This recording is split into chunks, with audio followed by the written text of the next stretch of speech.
Hola equipo de 14ª Potencia.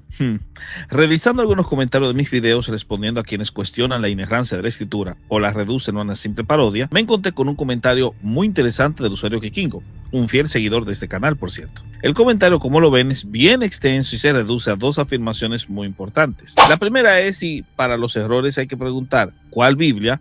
Para la inerrancia también debería preguntarse ¿cuál Biblia? Y el segundo es este: si el término Biblia es demasiado ambiguo para asignarle errores sin hacer malabares semánticos, también es demasiado ambiguo para asignarle la propiedad de inerrancia. A lo cual, por cierto, lo remata con una pregunta final: ¿de qué me sirve a mí, como lector, que un documento perdido hace siglos fuera perfecto si el que yo leo hoy no lo es? Sin duda, Kikingo, has formulado una de las mejores objeciones que se pueden hacer sobre este tema. Sin embargo, creo que parte de una premisa que no comparto, que estoy cambiando el significado de la palabra Biblia según me conviene. Y no es eso lo que ocurre, papá.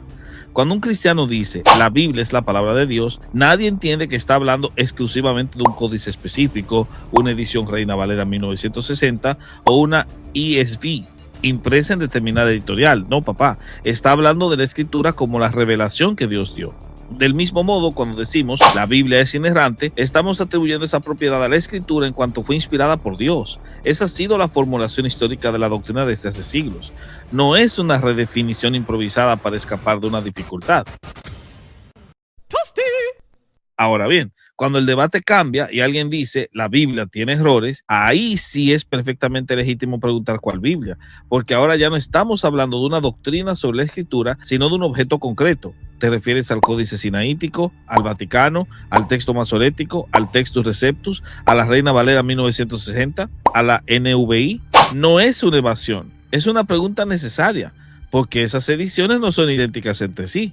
Por eso cuando dices, si preguntas cuál Biblia para hablar de errores, también deberías preguntar cuál Biblia para hablar de inerrancia, aquí veo yo una simetría engañosa porque los dos predicados no funcionan igual.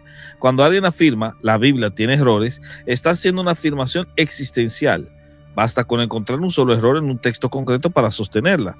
Por eso es indispensable saber de cuál texto está hablando. En cambio, cuando el cristiano afirma la Biblia es inerrante, está expresando una doctrina sobre el origen de la escritura. Es decir, que aquello que Dios inspiró no contenía error. No está diciendo que toda copia posterior haya sido producida sin variantes. No es un cambio de definición. Es distinguir entre el texto inspirado y sus testigos manuscritos. Una distinción que forma parte de la doctrina clásica de la inspiración desde mucho antes de las polémicas modernas sobre la crítica textual. Y esto no es un reconocimiento tácito de errores en inspiración, para nada. Es más bien lo contrario, ya que no defendemos una inerrancia encerrada en manuscritos perdidos, sino más bien que la inerrancia describe el texto tal como Dios lo dio. La precepción explica por qué hoy seguimos teniendo acceso confiable a ese mismo texto, y eso cambia muchísimo la discusión. Ahora, pasemos al segundo punto. Dices, ¿de qué me sirve que un documento perdido fuera perfecto si el que tengo hoy contiene errores? Aquí creo que hay un supuesto que habría que demostrar. Que existan variantes textuales no significa que el texto que hoy leemos sea sustancialmente incierto. Precisamente porque poseemos miles de manuscritos, podemos comparar unos con otros y reconstruir el texto original con un grado de confianza extraordinariamente alto.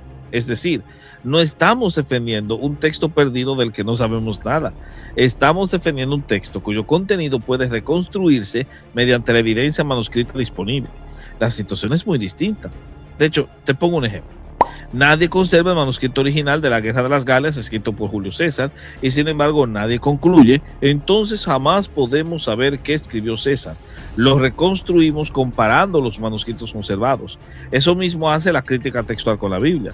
La diferencia es que en el caso del Nuevo Testamento tenemos un volumen de evidencia manuscrita muy superior al de casi cualquier otra obra de la antigüedad. Y es que la crítica textual no destruye la inerrancia. Es una herramienta que nos ayuda a identificar con mayor precisión el texto inspirado. De hecho, me parece que tu objeción presupone que si no poseemos físicamente el original, entonces carece de sentido hablar de sus propiedades. Pero eso no es así. La inerrancia es una afirmación sobre qué clase de texto produjo Dios mediante la inspiración, mientras que la crítica textual estudia qué tan fielmente ha sido transmitido ese texto. Son, señores, preguntas distintas. La primera es una cuestión teológica, la segunda es una cuestión histórica y no se contradicen entre sí por todo lo que dije anteriormente. De hecho, prometo colocar un post más resumido por si no lo entienden. Por tanto, mi confianza no descansa en un documento perdido, sino en dos convicciones complementarias: que Dios inspiró una escritura sin error y que en su providencia la ha preservado con una fidelidad suficiente para que hoy podamos conocer su palabra con un grado de certeza extraordinariamente alto. Gracias nuevamente por plantear la objeción. Es de las que ayudan a... Oh, espérate, aguántate. Esperen. Parece que hay otro comentario de Kikingo en el segundo video de la serie. Aquí en este comentario ya no son 2, sino 4 objeciones que presenta Kikingo. La primera dice: una cosa es si sabemos o no qué decían los originales, y otra cosa es saber si lo que decían los originales estaban carentes de error o no. En otras palabras, una cosa es reconstruir el texto original y otra saber si ese texto era inerrante.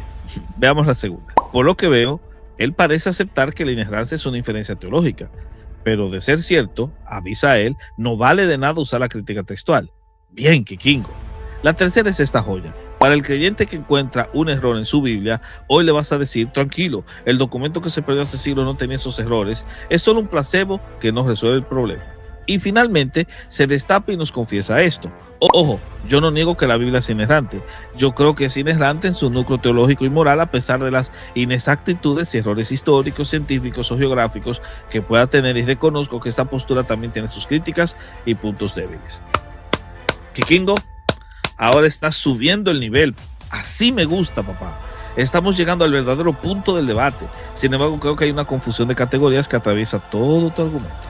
Dices, una cosa es reconstruir el texto original y otra vez es el texto era inerrante, y en eso estoy completamente de acuerdo. La crítica textual no demuestra la inerrancia, nunca he dicho que la demuestre. La crítica textual responde a una pregunta histórica: ¿qué escribieron los autores bíblicos? La doctrina de la inspiración responde a otra completamente distinta: ¿qué clase de texto produjo Dios mediante esos autores? Son preguntas diferentes. Por eso nunca he presentado la crítica textual como una prueba de la inspiración o de la inerrancia. Lo único que hace la crítica textual es responder a una objeción frecuente. Hablan de los autógrafos, pero ni siquiera saben lo que decían. Mi respuesta es: sí podemos saberlo, con un grado de confianza extraordinariamente alto. Y eso no demuestra la inerrancia, pero elimina, por cierto, una objeción previa. Después, aceptas que la inerrancia es solo una inferencia teológica. Exactamente. La inerrancia no es una conclusión alcanzada mediante microscopios ni laboratorios. Es una conclusión teológica derivada de premisas como estas: Dios no puede mentir, Dios inspiró las escrituras, luego las escrituras, en cuanto dadas por Dios, no contienen error. Eso no pretende ser una demostración científica, es un razonamiento teológico, entiéndelo. Y creo que aquí está el punto donde tu objeción pierde fuerza, y te diré por qué. Pues pareces asumir que toda afirmación racional debe demostrarse mediante las herramientas de la historia de la ciencia, pero ni siquiera las doctrinas centrales del cristianismo funcionan así. La Trinidad tampoco se demuestra mediante crítica textual, la encarnación tampoco, la justificación por la fe tampoco. Son doctrinas inferidas de la revelación. ¿Por qué la inerrancia tendría que obedecer un criterio distinto? Si querías probar un punto, lo correcto era no aceptar que la inerrancia es una inferencia teológica. Pero vamos a lo siguiente. Esta afirmación la convertiré en la pregunta que realmente Kikingo me quiere hacer, pero no se atreve a plantearla. ¿Qué le dices al creyente que encuentra un error en su Biblia? Primero, habría que preguntarle si realmente encontró un error, porque muchas veces lo que se presenta como error termina siendo una variante textual, una diferencia de traducción, un problema de interpretación, una diferencia de géneros literarios o simplemente un dato histórico todavía discutido. No niego que existan dificultades, lo que niego es que toda dificultad sea automáticamente un error. Y si realmente encontramos una variante textual, bueno, yo no le diría, no importa porque el autógrafo fuera perfecto. Yo le diría, veamos cuál es la lectura original utilizando toda la evidencia disponible. Eso no es un placebo. Eso es exactamente lo mismo que hace cualquier filólogo cuando trabaja con Platón, Tácito, Josefo o César. No obstante, creo que la parte más interesante de tu comentario es la última. Afirmas una Biblia inerrante en su núcleo teológico y moral, aunque aceptas errores históricos y científicos. Eso es peligroso. Esa postura, que por cierto es perfectamente debatible, y de hecho muchos teólogos contemporáneos la sostienen, pero creo yo que enfrenta un problema más serio que el mío. Porque una vez admites que el autor inspirado puede equivocarse al describir la historia, la geografía o la ciencia, surge inmediatamente una pregunta. ¿Quién decide, papá, dónde termina el núcleo teológico y dónde comienzan los errores? Ese criterio ya no lo proporciona el texto, lo proporcionas tú, el intérprete. Y ahí es donde a mi juicio aparece el verdadero riesgo epistemológico, porque la autoridad final deja de ser la escritura y pasa a ser nuestra evaluación de qué partes creemos que Dios preservó del error y cuáles no. En otras palabras, tu postura no elimina el problema, simplemente lo traslada. Yo debo explicar por qué creo que Dios inspiró un texto sin error y tú debes explicar con qué criterio distingue las afirmaciones teológicas inspiradas de las afirmaciones históricas supuestamente equivocadas. Y esa, en mi opinión, es una carga argumentativa aún más difícil. Te diré algo, Kikiko. Yo no creo que la crítica textual pruebe la inerrancia. Nunca ha sido su función. Lo que hace es mostrarnos que conocemos con altísima confianza sobre el texto cuya naturaleza estamos discutiendo. La inerrancia no nace de la crítica textual, sino de la doctrina de la inspiración. El verdadero debate entonces no es si existen variantes manuscritas, sino si un Dios que no miente inspiraría un texto que contiene afirmaciones falsas. Ahí está el núcleo de la discusión. Por eso no creo que la Biblia tenga errores. ¡Nunca! Porque eso haría a Dios mentiroso y que el Señor nos libre de semejante blasfemia.